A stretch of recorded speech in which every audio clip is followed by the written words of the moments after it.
like that. Over to here. All right, we are live now. Awesome. How are we doing, everybody? It is the end of a busy weekend, but everything looks good. And what I was planning on doing tonight was working on the Mark IIIs because it wasn't booting up. But yet I moved it down here to the table and display's on. It works just fine. I have no idea what's wrong, so I think there might be an issue with one of my power strips or the cable for it. I don't know what it is, so I'm gonna spend a little bit of time trying to figure that out. I need to design a part and print it with some flexible filament tonight. The part, I mean, it's just a foot for a soldering station I have at work. It'll take me a whopping 5 minutes, 3 minutes to design it, but I still want to get it done and get it printed so I can take it with me tomorrow to see if it fits.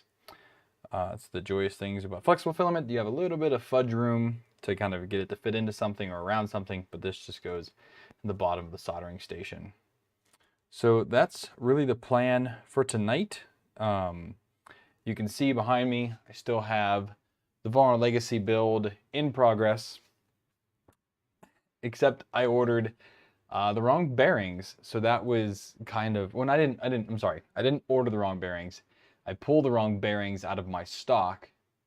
So it's the F695F or F695. It's the flanged bearings. So it's big in like Vorons where they use two flange bearings together instead of using a single round bearing or a barrel, I don't know what you want to call it, a normal idler bearing. They use these two flange bearings together. So the ones I pulled out are all M3 because all of the other printers I've ever built are using M3 bearings.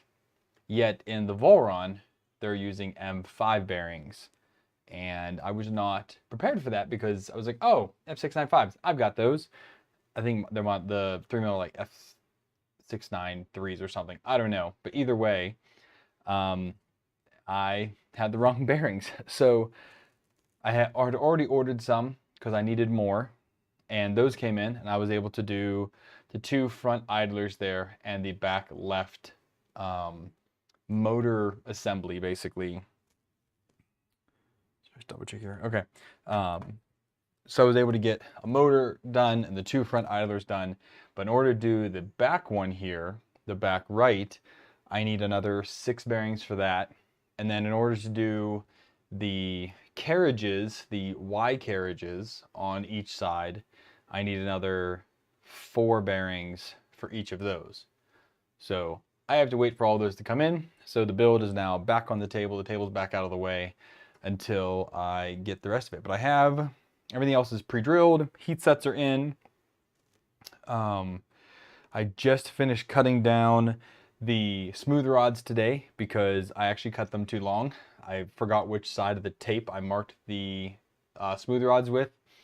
And my angle grinder died. And thankfully, I did find the cutting discs for my Dremel. I could not find them anywhere. I thought I still had some left. I was like, I must not. So I was getting ready to order some. Had to be out cleaning the garage today. Opened up one of the containers with some of my older supplies in, and lo and behold, there was the little container. It had about another 8 of those cutting discs in there. I only needed one to cut 3 rods, easy enough to do, but yay, I had the cutting discs. I was able to cut those. So now all the smooth rods are cut for the build because you need 4 on the y-axis and 2 across for the x-axis. They're all the same length, so it makes it really easy to cut them. You don't have to guess which ones you have, so it's easy enough to do. Hey, Andrew. Hello, Aaron. How you guys doing tonight? Or today. It's night for me, but midday. It's like morning for Aaron still, I think. So yeah, and then all of this vinyl stuff is here because I am building my own cornhole boards. And the wife and I, we painted one set for me, We learned a ton from it. I've never painted cornhole boards before. I've never used the spray paint that we bought locally here. So there's a lot to learn with that. We found a better method to do it. So today I cut out all of the stars because I'm doing one blue with white stars and one red and white stripe because America. And the red and white stripe is super easy to do, but the white stars, paint the boards white, put down these decals, paint it blue, and then peel those decals up. I was using vinyl before, and the vinyl was picking up the paint, so we had to redo most of the stars on my board. But for this board I'm making for somebody else, we're using transfer paper, the sticky stuff that you would transfer vinyls onto the wall. It's sticky, but not super sticky, and I think that'll go better. So I cut all of those today. They're under my headphone box here, just trying to lay flat so they don't curl up in the cold air of the air conditioner here in the office. So yeah, so first things first though, since I do know that this works on a different cable, I'm going to troubleshoot some of the cables here for a few minutes. So if there's any questions on anything, feel free to ask during the stream, but I want to try to figure out this power issue first, and then we'll hop into some design work in Fusion. So I'm going to launch Fusion now to give that a minute to boot up. And yeah, did you guys see that big Fusion service outage? I didn't actually notice it. I mean, it was down for me one day, but not the day they said it was down. And then I got an apology email yesterday from them, you know, apologizing for it being down. But I had heard that somebody posted in the Discord that people were out of work, basically. They couldn't do anything because they were down for several hours, and their job is to use Fusion.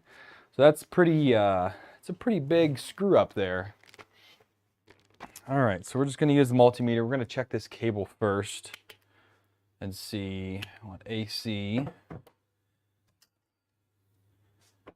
This is all off the transformer, so this should be 120. Yeah, we're getting 13 volts out of this. So where does the issue lie? Let's see, this plugs into this guy here. Go into the power strip here, and we have 117 volts. So it's a bad power cable. That doesn't really happen very often. I mean, oh, good gravy, come on. Of course, I got my meter stuck in there. Oh man, I bent it. Crap. It's a cheap meter. Either way, I don't want to break it. It's the only one I got right now. Yeah, bad power cable. I can't say that really happens ever, really, honestly, because it's just a bunch of copper wire. Certificate was not signed. I thought I had a man in the middle attacked. Oh, geez, Andrew, that's you went full steam on that. I knew it was something with their network. I didn't think it was anything on my end. So I just like, I mean, the only thing, I kept getting like the banner up top saying that something was wrong, but I had this model open as I was working on the Voron, and I was still able to view it and work on it and use it for reference as I was building, so I didn't really think anything of it. So, all right, we need to pull this cable. And I want to do a quick continuity check. See where my issue lies here.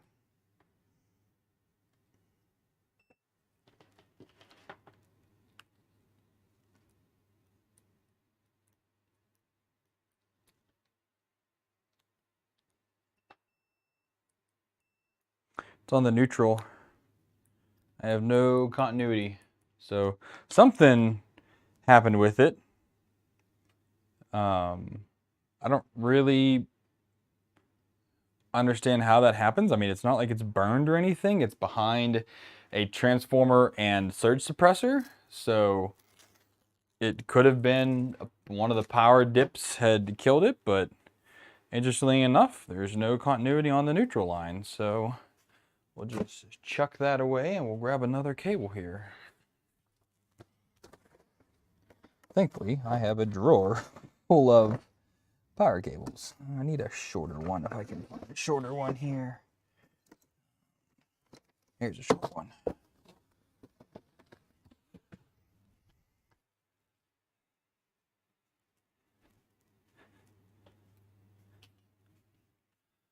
We got Ryan's here. Look at that. Blame the kids. I mean, I would blame them as well, but the fact that it's, you know, 4 feet off the ground up here on the shelf, you know, this I can say probably not them this time. This time. Let's put this cable down. Okay. Move this to here. Because I even tried different outlets on the power strip to see if it was the power strip, the power bar that's on this shelf, but that came up dry. So now we can turn this off, because I got real mad. I thought this power supply died after, like, I did literally 2 prints off this printer, and then it was like, I'm done. I was super angry. I thought that was it.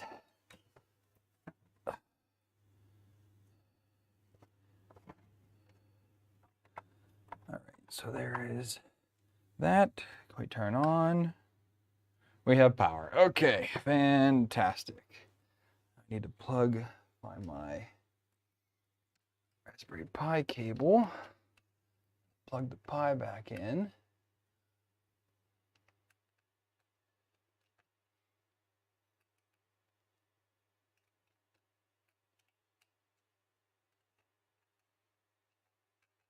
I can do it.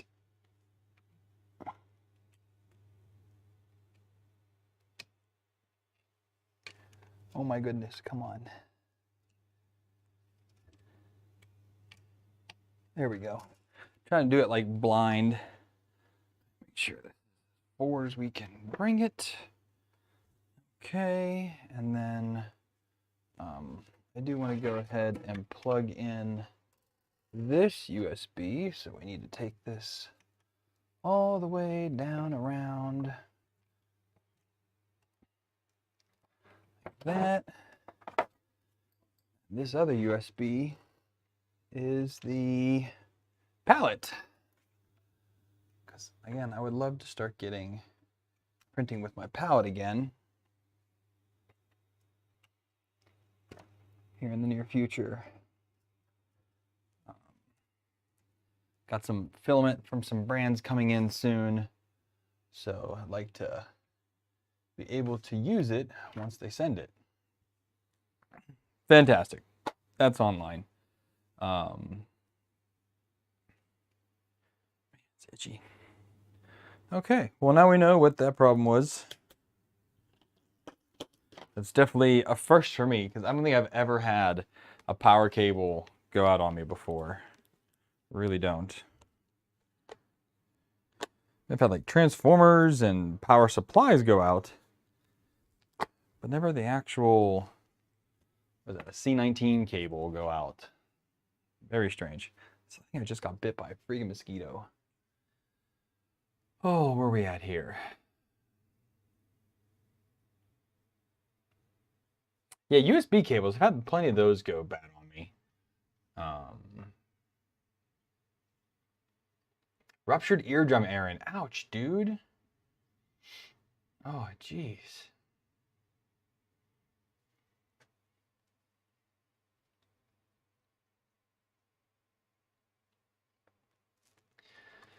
Well, Ryan, I'll still hang out, but yeah, the main goal of what I wanted to do is fixed, so yay. But you never really know what it is, because, I mean, literally, I was just trying to figure out what to do today, and I forget why I was trying to turn the Prusa on. I was going to do something earlier today, and then I went to turn it on and it just didn't boot. And I was like, what in the world now? And again, the mind just starts rolling down because I just put that power supply in there. So while we hang out, let's just start a wee design here. So let me go get some calipers. And yeah, I mean, what's that? Tonight are probably mostly Q&A. Probably will do a shorter stream. I've been so busy with everything else. I've not done much 3D printing the last week, just trying to get these cornhole boards done, and then we had events the past 3 days, so just had to really work on all of that. Let's go to here. You can see me now. Here we go. All right, so we've got the good old calipers out. So we'll call that 10 mil. Okay, and then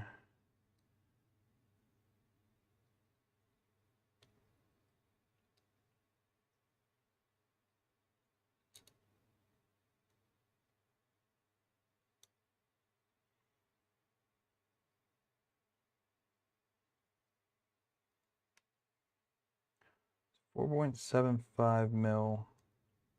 Try not to squish it, but it doesn't think I'm squishing it. It's just 4.5 mil. So we're gonna do, we'll be fancy about it. We're gonna do a offset from here, 4.5. Create a sketch on this one, and then this, how wide is this now?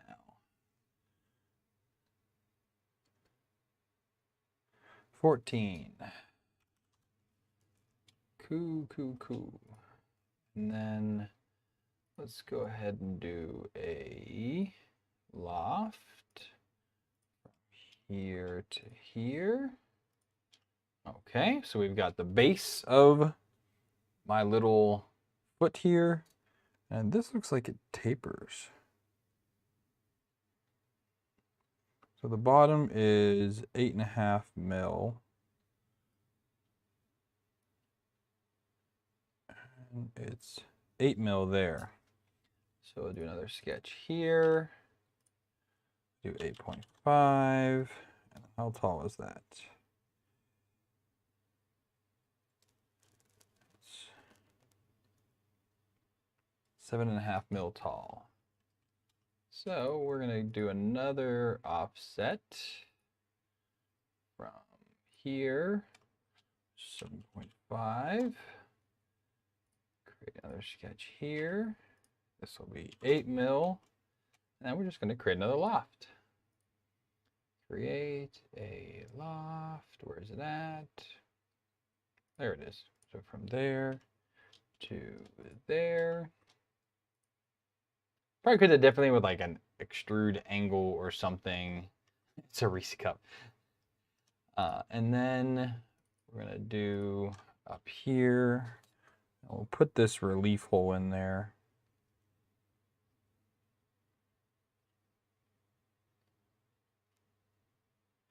That's gonna be 4 mil.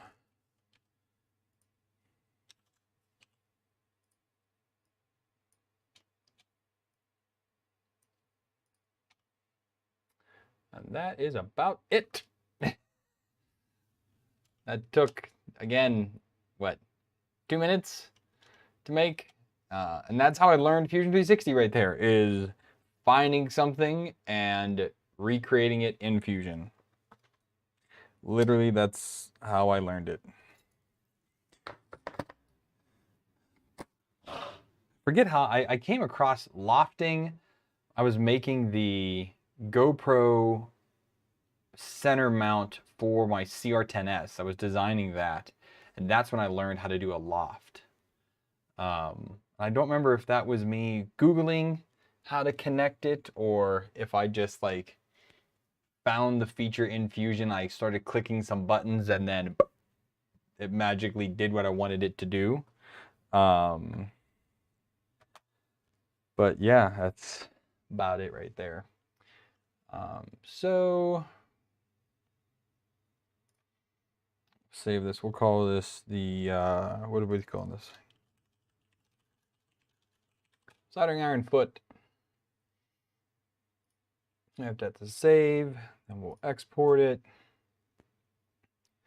I just finished updating Optimus. So it's now fully up to date, newest version of Fluid there. Excuse me.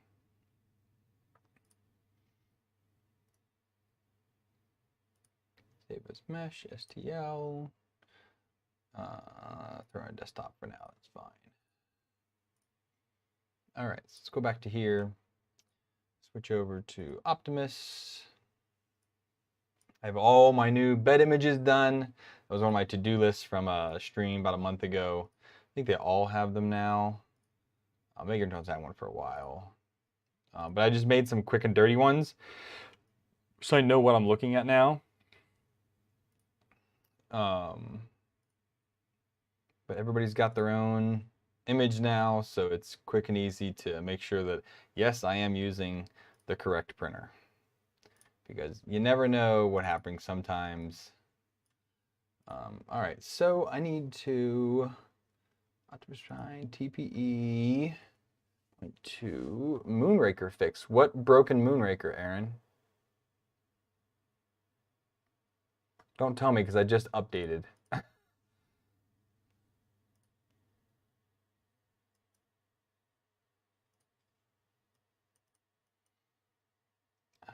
we're just gonna do 2 perimeters. Now what's my speed at here? Speed. We'll see how it goes.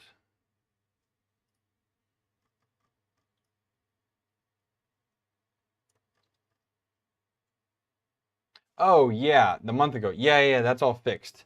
I had issues with that, and there's a couple things had to do, but I ended up just booting all my printers, going through all of them, doing the fix. So Andrew, the one thing that a wise man told me is don't update for update's sake. That's the one thing that I know actually a ton of people that are still running very old versions of Fluid and Clipper because it just works. You don't have to update to be able to use your printer. But there was only really that one update from that was last summer, right after I moved, and that you had to reflash your firmware and on your printer when that happened. So I do remember that being an issue. But that's the only time I've ever had to like redo my printer because of something that Clipper did. Let's pull out my nice and toasty hot flexible filament out of the filament dryer. So this is I think this is still the MakerFlex TPEE from Maker Geeks. I still have it. This stuff still prints well. At least it printed well on the Artillery X1. And I will say that was actually honestly really hard to get rid of the Artillery. I only printed flexible on it, but man, did it print flexible well. Like, it printed flexible so well. But I have other large format printers and I could not justify keeping the X1.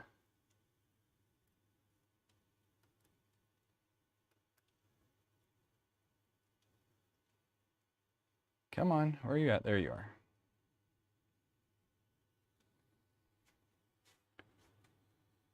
All right, so fun task of getting this loaded.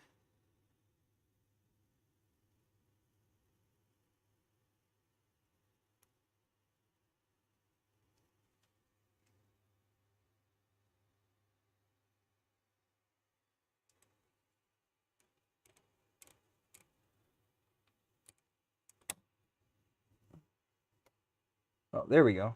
That was stuck for some reason. Wasn't gripping the filament. I did have issues though with the Clipper screen the other day on both Optimus and Hound. It had completely frozen on me. I had to hard boot the machines to get it working again. That was a little bit annoying. But all right, that's loaded. So let's go ahead and fire the file. Upload and print. There it is. Yes, the X one had a Titan clone extruder on it.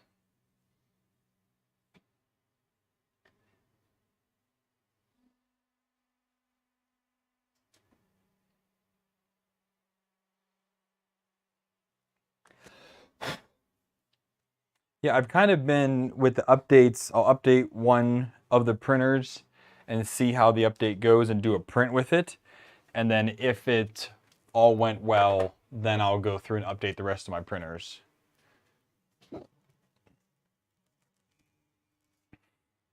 Oh, I need to put a little bit of glue stick down.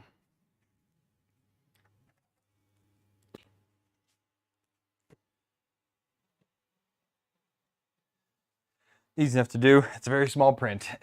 I need to get some more glue sticks out.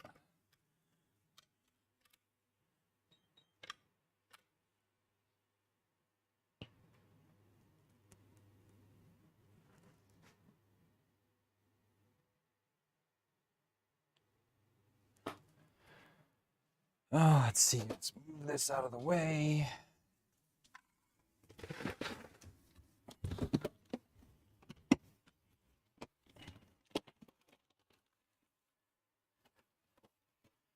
Is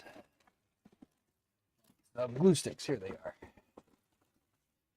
Bought this box at a back to school sale years ago, and it's just about empty now, actually. The last few sticks of Elmer's. Then I got a couple sticks that came with some other random printers. Actually, wait, this one is glitter? Okay, I'm not using that. It's glitter glue. We're gonna get rid of that one. But these other two are regular. I don't know what printers these came with. These came with some printers. So I'm just gonna put one down here with Metroplex, because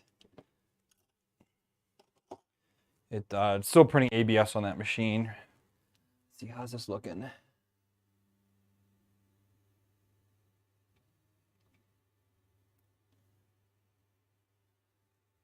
Looks on the money right there. Okay. We'll put this in here. There we go. Okay. So I think probably later, early next year, I'll need to pick up another box of glue sticks.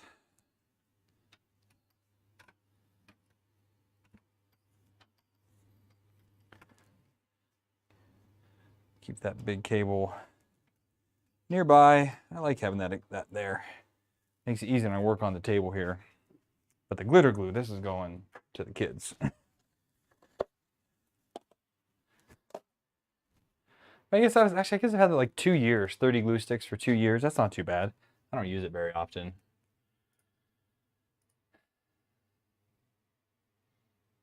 Glitter's not allowed. Aaron, you don't have any girls, man.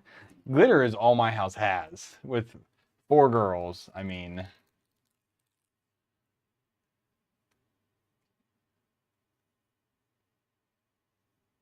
I've had, I still have an original Titan on Metroplex. I bought that moons ago. It's a legit Titan with a legit E3D V6 all metal. It works like a champ. Never had an issue with it. I shouldn't say that. I did have one issue with it. It was whenever they had the, what's it call it? There was the issue where the faceplates had cracked and the bearings went out. And I had one from that run, and it never cracked, but the bearing started to go on it. So I did finally replace that faceplate with the new bearing. And then I have a couple extra bearings here laying around, because it's always worthwhile having a few extra bearings. Because if you're going to replace something once, you might as well buy a few of them to be able to replace it later.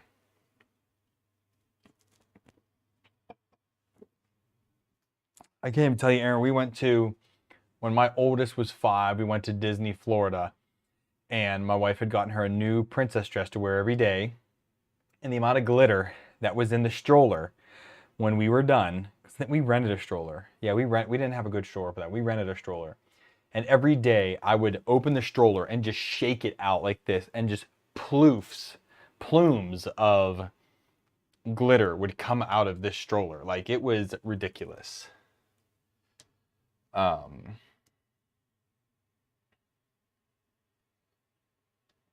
Yeah, I mean, it was nice of them to send the replacements out. But the BMGs, I mean, I've had more issues with clone BMGs than I ever had with clone Titans. E3D, I have used. I don't have any machines with them on anymore, but I had a few Titan clones from TH3D. They were good, no issues with them at all. And I think I had issues with the no, maybe I didn't. I know I had a Triangle Labs one. I don't know if I had issues with it or not. But I'd put those on a few different printers. Even dating back all the way back to my G-Tech i3 aluminum, updated that one. The best BMG clones I've had are Mellow. Those are definitely, that's the only, I only have one BMG clone. Yeah, because I use BMG gears in Hound for that Prusa style extruder. And then Prusa extruder, Prusa, E3D Hermera, Prusa, BMG1, Prusa, well, Bear, I should say. They're Bear extruders. Bear extruders or Prusa extruders. 6-1 does any other. Well, we're going down pretty good. But yeah, I had a few of the BMGs that had issues. But ever since I decided just to stick with the Mellow ones, it's been no issue at all. I'm gonna put this table away because I don't need it now.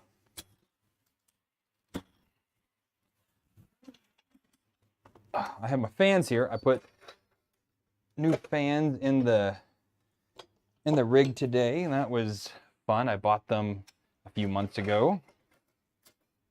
A new PCIe risers that I needed to put in as well. Got that done today.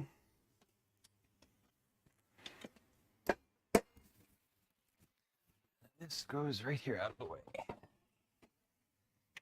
And just like that, room for activities.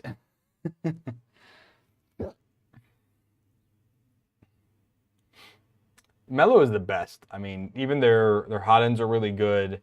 They have good extruders. I think it was Aaron maybe that turned me on to the Mellow stuff. I think he had bought one. And the BMG clone that came with Bumblebee, my BLV MGNQ. I'm pointing down because it's down here under the desk. That's where it lives. It had issues with the clone BMG that it came with, and I bought the Mellow, and those issues went away.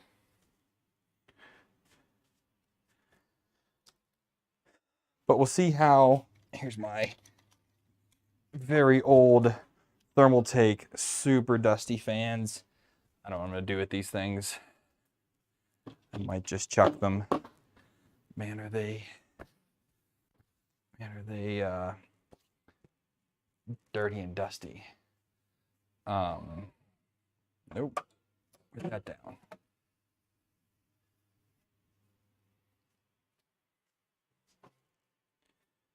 Oh man, definitely got bit on my freaking hand.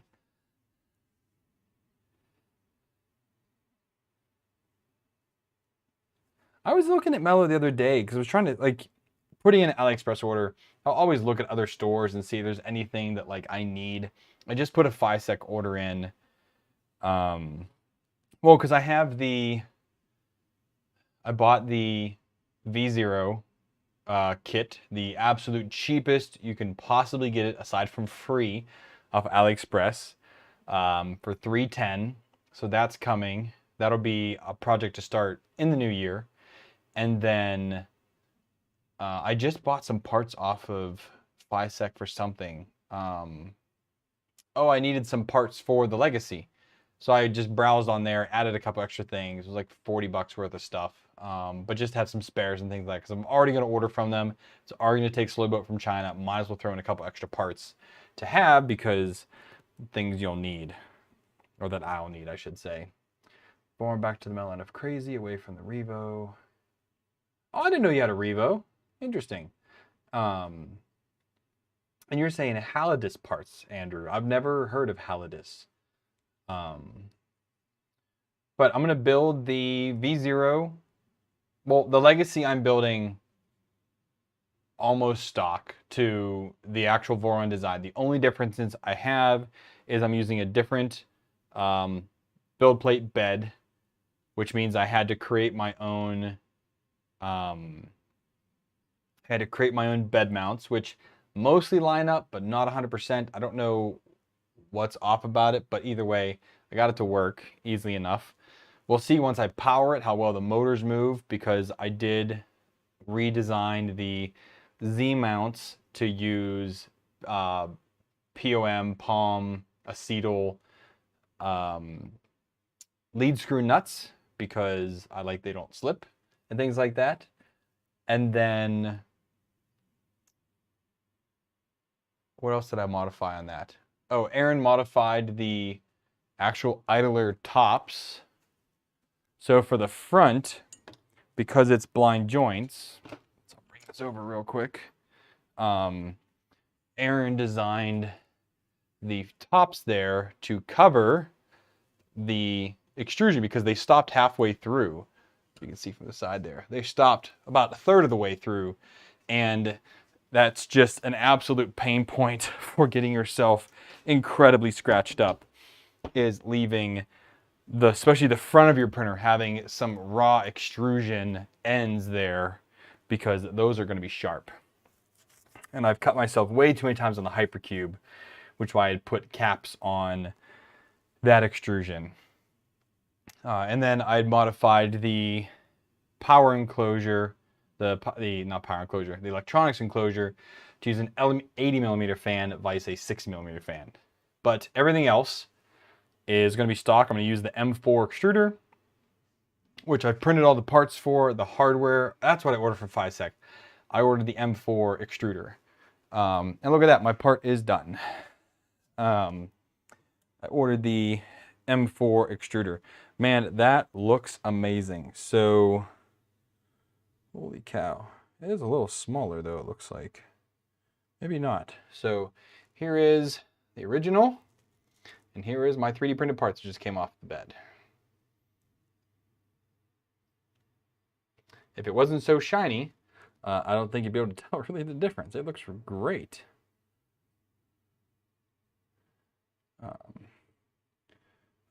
Probably could have went. I get it's a little hard.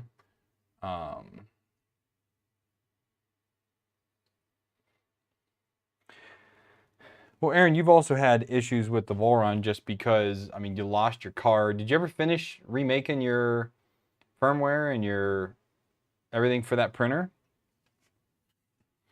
Because after you split it, I know you had issues getting it back to life again.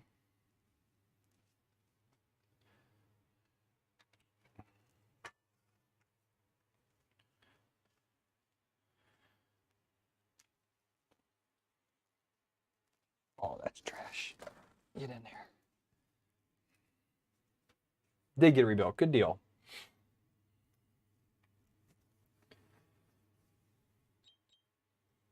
Yeah, I can only imagine. Oh, cool. Thank you. A while later. The printer sees itself as online now. I want to... Let's go to the Canvas hub and check that out. Extrusion issues. I had the craziest extrusion issue with one of my printers, and it ended up being the extruder gear in one of the Prusa extruders. I think it might have been on Nemesis. It was loose, and I didn't catch it.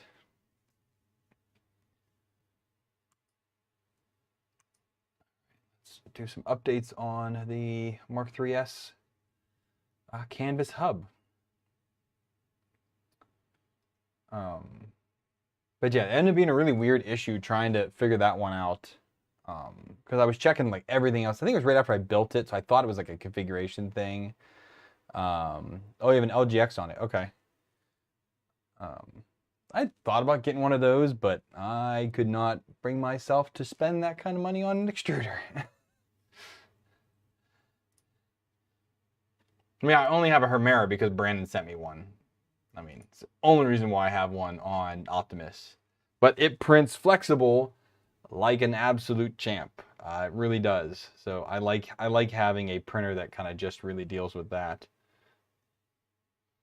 I do need to get some more flexible filament. Let's take the flex filament out of that printer now. Did they have it in that extruder battle that someone did a few weeks ago on YouTube? Did they have the LGX on there?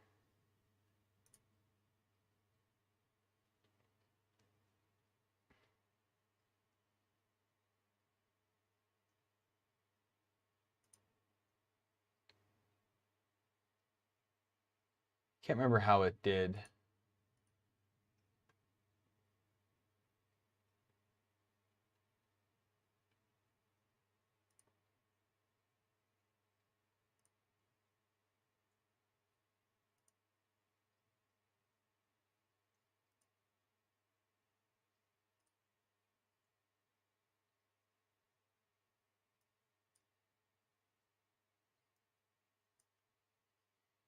I think I might just start uploading these time lapses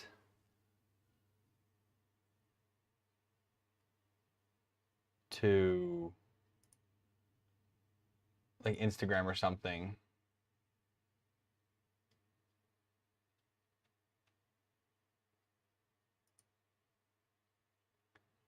A lot of issues. Some of these are really old.